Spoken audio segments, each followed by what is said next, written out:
Hello,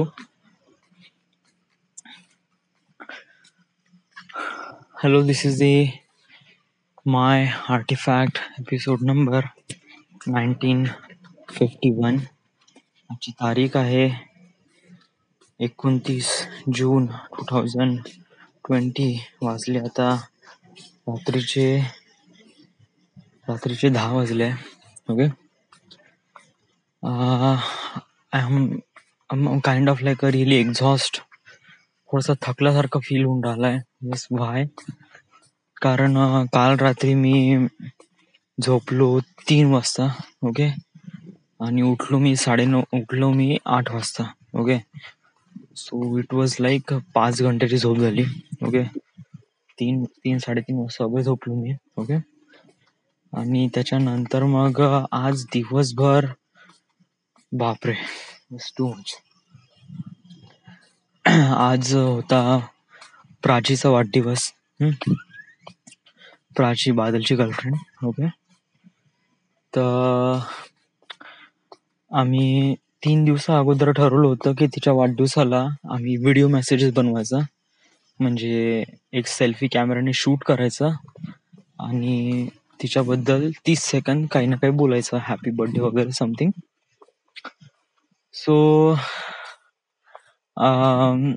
तर मी सगळ्यांना सांगितलं, प्लॅन केला, सगळ्यांनी व्हिडिओ पाठवले. It was good.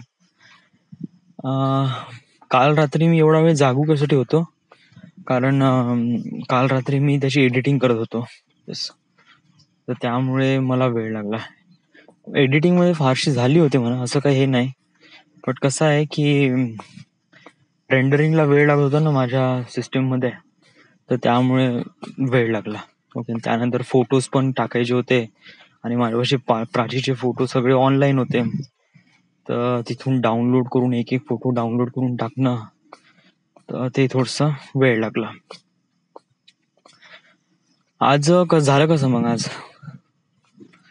आज 8 वाजता उठलो, तयारी वगैरे केली मी. ओके. नाश्ता वगैरे केला. त्यानंतर मग मी 10:15 वाजता मी पिंटीकडे गेलो. तिथून मग समोसे घेतले. माझे किती रुपये खर्च झाले? माझे झाले 150 रुपये खर्च झाले. ओके. पिंटीचे 50 रुपये त्याच्यात खर्च झाले. ओके. मग त्याच्यानंतर काय आलं की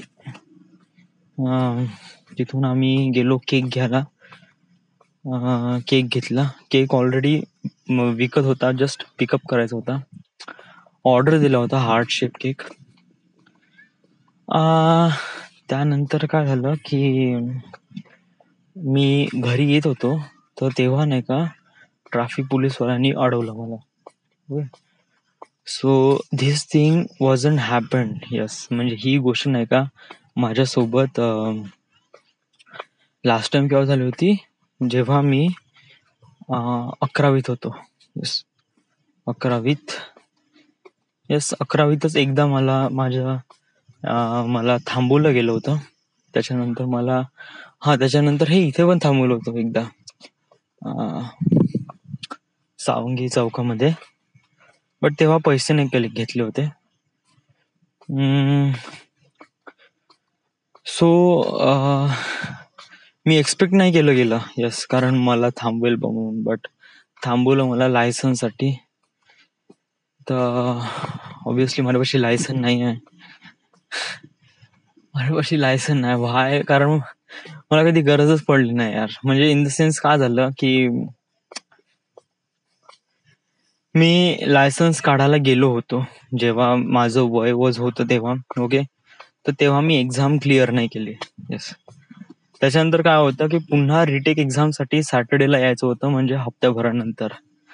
तर कोण जाईन कोण देईन, भोकत जाय, नाही दिली. आणि युजली कसं आहे की याची फारशी गरज पडत नाही, म्हणजे वर्धेमध्ये तरी. असं माझं ओपिनियन माइट बी रॉंग असू शकते, डेफिनेटली रॉंग आहे. येस. बट मेट्रो स्टेशन मध्ये आपल्याला गरज असते लायसन्सची. बट आपल्या या छोट्या टाउन मध्ये वगैरे असं फारशी लायसन्स कोणी विचारत नाही. Usually you can go anywhere at all. Whatever. So काय झालं की पैसे चलान फाडलं गेलं, 200 रुपयाचा फाईन लागला. वेल 200 रुपये लागला फाईन. सो आवाज एक प्रकारे थोडस हे झालं की चलो ठीक आहे, 200 रुपये जास्त नाही लागला. आणि आता कधी कधी 500. हा लिसन, येस, नागपूरमध्ये माझं चलान फाटलं गेलं. येस, नागपूरमध्ये मला 500 रुपयाचं चलान लागलं होतं, लिटरली. येस. सो त्याच्यामध्ये माझी पूर्ण लागली. जेव्हा माझं चलान फाटलं गेलं ना, तर मी बहुत जास्त हे झालो होतो. वॉज लाईक बापरे काय झालं यार. येस. आणि तेव्हा 500 रुपये पण बहुत जास्त होते. इट वॉज लाईक 3 years अगो. पण जेव्हा ते जे झालं ते झालं. पण लायसन्स काढून घे ना यार. हे बघ, लॉकडाऊन आहे, फ्रीच आहे, घरीच आहे ना तू. तर तू तुझे लायसन्स काढून घे, किंवा कॉलेजमधले जे डिग्री डॉक्युमेंट्स वगैरे ते घेऊन ये. ओके. कॉलेज. येस यार. सांगू मी मला माहित आहे ही जी गोष्ट आहे ना हे गलत आहे, तरी मी याच्यावर का लक्ष देत नाही. कारण आडवणार मला असं वाटतंय की I don't want talk about it. Yes, मला याच्याबद्दल बोलायचं नाही आहे, आणि नाही मला याच्याबद्दल काहीच करायचं. That's it. येस. पण हे तुला त्रास देईन यार. पण मला असं वाटतं की तेव्हा please, I don't want talk about it. Yeah. Yes, I don't. Yeah, just get it out. Yeah, हा टॉपिक काढून घे. ओके. देन आम्ही गेलो रोठ्याला. ओके. रोठ्याला गेलो. सो तिथे केक वगैरे कापला वगैरे.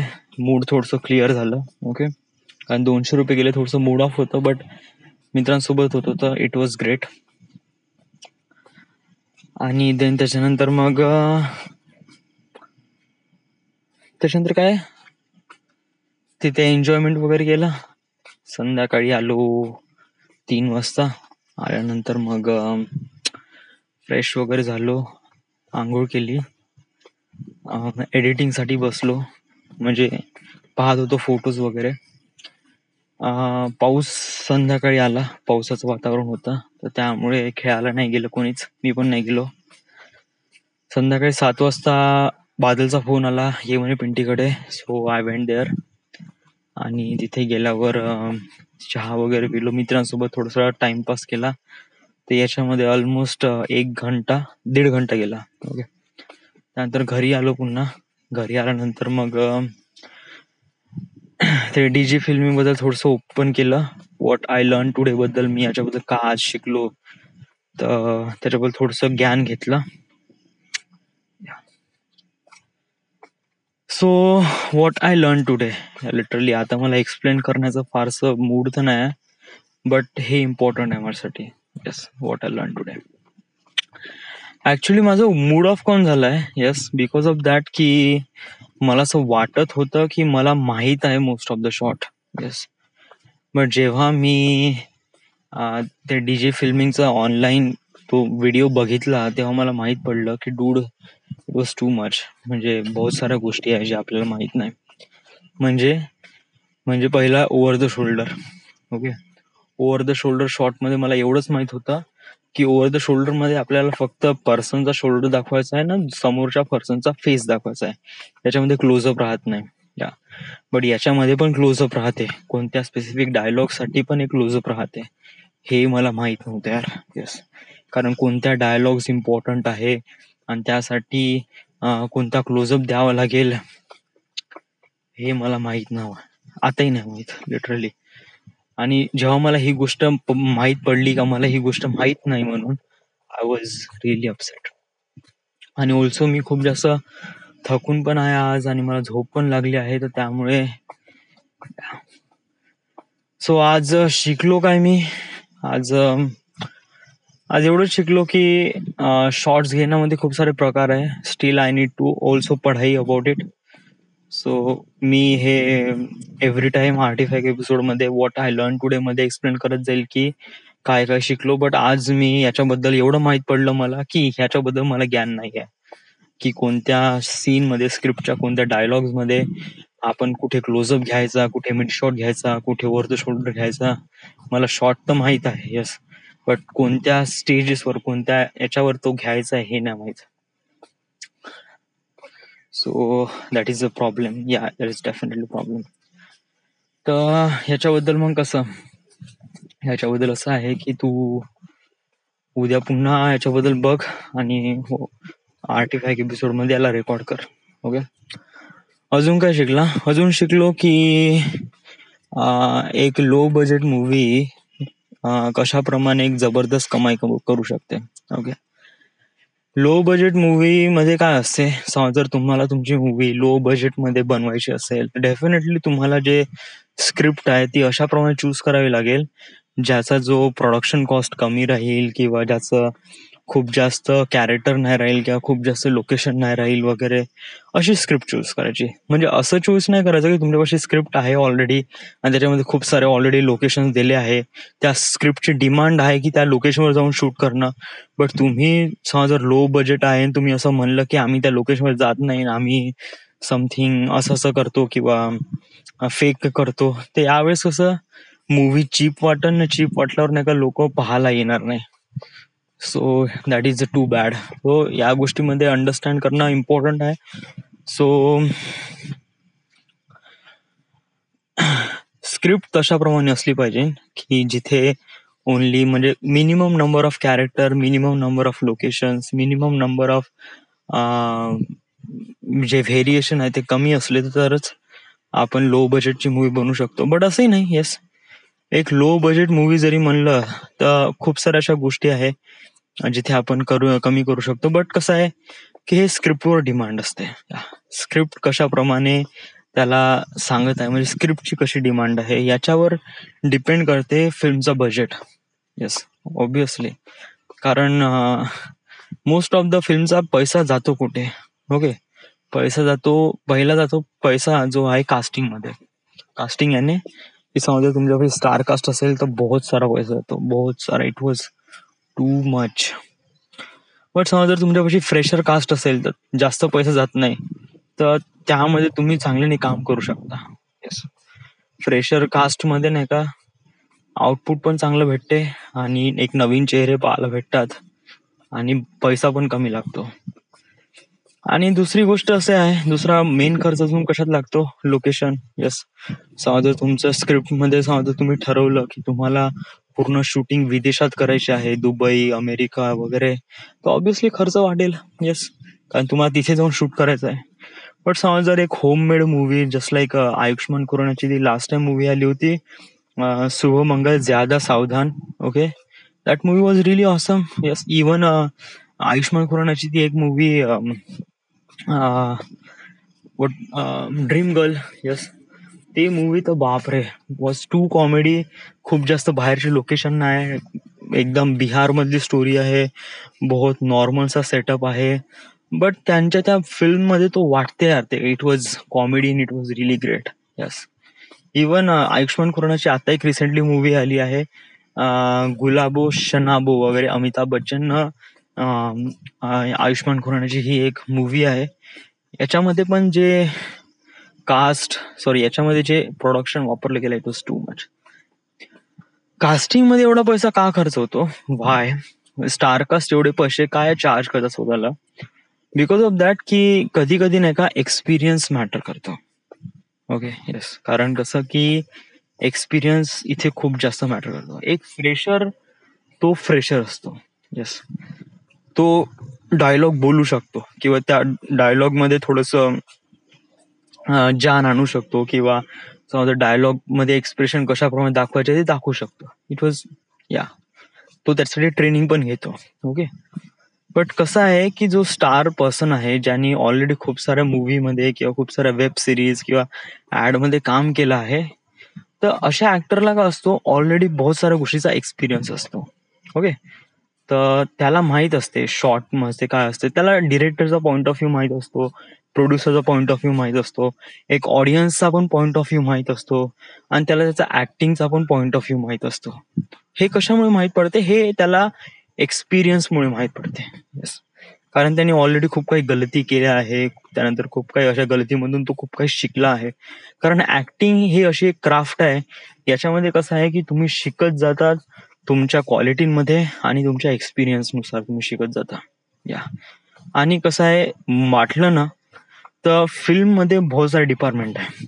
डिरेक्शन आहे, कॅमेरा आहे, मेकअप आहे, आर्ट डिरेक्शन आहे, बहुत साऱ्या गोष्टी आहे. पण याच्यामध्ये नाही का कोणताही व्यक्ती आला ना म्हणजे या साऱ्या डिपार्टमेंटमध्ये तर इझिली नाही का शिकून जाऊ शकतो. असं काही खूप जास्त कठीण आहे. इव्हन डिरेक्शन मध्ये पण अशा म्हणजे डिरेक्शन मध्ये पण आहे खूप साऱ्या कठीण गोष्टी आहे. आपल्या स्टोरीला बहुत डीपली अंडरस्टँड करावं लागते. बट मला असं वाटतं की समजा जर एखादा व्यक्ती आहे त्याला समजा जर इमॅजिनेशन आणि थोडंसं ऑब्झर्वेशनची कल्पना असेल तर तो चांगल्याने समजू शकतो.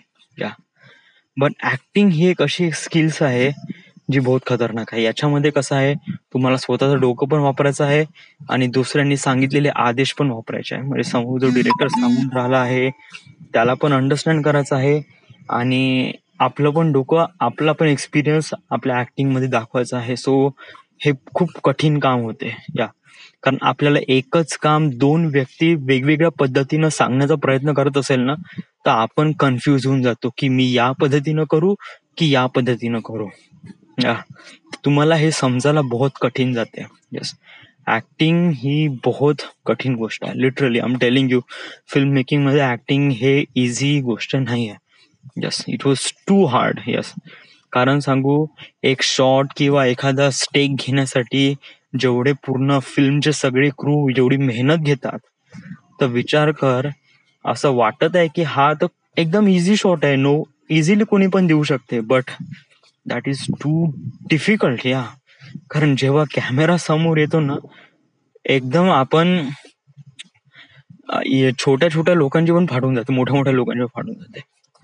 सिम्पली मी एक एक्झाम्पल देतो. समजा जर तुम्ही हे गोष्ट करत असाल ना तर लिटरली नाही का तुमच्यामध्ये ती क्वालिटी आहे की तुम्ही नाही का काही ना काहीतरी बोलू शकता किंवा काही ना काहीतरी याच्यामध्ये काम करू शकता. बरं तुम्हाला माहित पडेल की ऍक्टिंग हे किती कठीण आहे. ओके तुम्ही काय करा की तुमचा एखादी बेस्ट फ्रेंड किंवा फ्रेंड असेल ओके आणि तो केव्हा ना केव्हा तो पैदा झालाच असेल. ओके तर तुम्ही काय करा तुम्ही तुमच्या मोबाईलचा सेल्फी कॅमेरा ऑन करा आणि व्हिडिओ रेकॉर्ड करा. व्हिडिओ रेकॉर्ड करा ॲटलिस्ट 30 सेकंड्स. ओके आणि या 30 सेकंड्स मध्ये तुम्ही त्या मित्रांना हॅपी बर्थडे म्हणा आणि त्या मित्रांबद्दल थोडस शब्द काहीतरी बोला. जर तुम्ही खूपच चांगल्याने बोलत असाल तर तुमच्यामध्ये आहे म्हणजे तुम्ही थोडस ते कठीण आहे बट तुम्ही ते सर्व्हाइव्ह करू शकता. बट एक नॉर्मल व्यक्ती आहे ना त्याला बहुत जास्त कठीण होऊन जाते अशा प्रमाणे कॅमेराला फेस करणं. It was quite difficult. Even just like जर मी आता जेव्हा व्हिडिओ बनवला गेला होता ना आता प्राचीच्या बर्थडे साठी तर तेव्हा मला माहित पडलं की how difficult it is. Yes 30 second बोलणं आणि त्याच्यामध्ये कशाप्रमाणे आपण so it was too difficult. या कोणी असं येऊ शकत नाही. या कारण कसं आहे की ब्लेम करणं वॉज टू इझी बट समजा जर आपल्याला फेस करायचं असेल तर टू हार्ड. खूप कठीण असते या गोष्टी. सो येस तर ऑब्विसली हे ऍक्टिंग हे कठीण असतेच. येस आणि जे ऍक्टिंग मध्ये जाणारे जे लोक आहे यांना बहुत साऱ्या गोष्टीची गरज असते. लिटरली यांना बहुत ट्रेनिंगची गरज असते. येस हा तुम्ही कसं एकदा ऍक्टिंग चांगली शिकले तुम्हाला एक्सपिरियन्स आला तुम्ही 1-2 मूवी मध्ये काम केलं गेलंय ना तुम्हाला पैसा भेटतो फेम भेटतो कारण तुम्ही त्या गोष्टीसाठी मेहनत केली आहे. या लिटरली येस ही अशी गोष्ट नाही आहे की तुम्ही जस्ट काम केलं म्हणजे शिकलो त्यानंतर तुम्ही डायरेक्ट कामावर भिडले. बाकीच्या डिपार्टमेंटमध्ये तुम्ही या साऱ्या गोष्टी करू शकता बट तुम्ही ऍक्टिंग मध्ये असं नाही. येस जरी तुम्ही पूर्ण काम जरी शिकले तरी सुद्धा तुम्ही ऍक्टिंग प्रॉपरली नाही करू शकत कारण त्यासाठी एक्सपिरियन्स पण लागतो. ओके सो आज एवढंच. आज फारसं काही शिकलो नाही यार लिटरली कारण आजचा दिवस पूर्ण त्या पार्टीमध्ये आणि त्या प्राचीच्या वाढदिवसामध्येच गेला. So yes